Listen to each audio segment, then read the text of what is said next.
revisit the clover lawn. Look at this meadow out here. It's been actually almost 2 weeks since I mowed last. It's doing pretty good. You can see lots of flowers out here attracting the bees. Now one of the things you can see is right off here is a spot that looks a little bit like it's not growing when you went as much as the rest of the lawn. It's a little bit lower. And you notice that when you mow tall and you don't mow that often, you'll see areas that aren't performing. So I'll come over here and wonder about this here. You can see maybe it just didn't get any water the one time I watered during these 2 weeks, and that's why. I would be suspicious though that there might be a beetle grub under here that's chewing on the roots of the clover because it's pretty tasty. Nonetheless, the lawn is still looking pretty good. I might pour some coffee on there just to see if that drives that beetle grub out, but you can see most of this lawn is very green and very lush. Here's another spot over here. This mostly doesn't have any clover in it, and because I'm watering so little, that may be why this part here is looking the way it is. But again, no chemicals, right?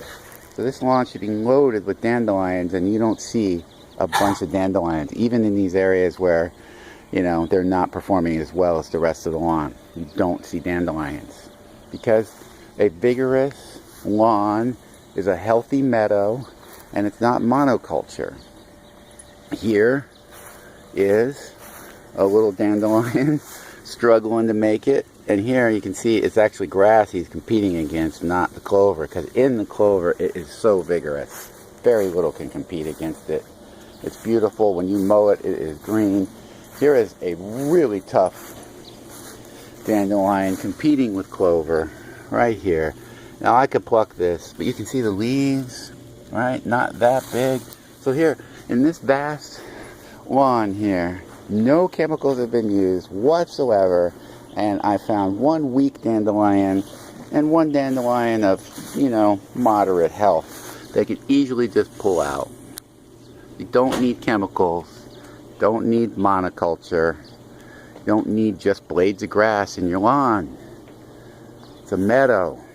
Create a meadow, mow it judiciously. The bees will come, and it will require less water, and it will be able to fend for itself. Really, it will really be able to fend for itself for the most part. All you need is your mechanical goat to come out and give it a haircut a couple times a month.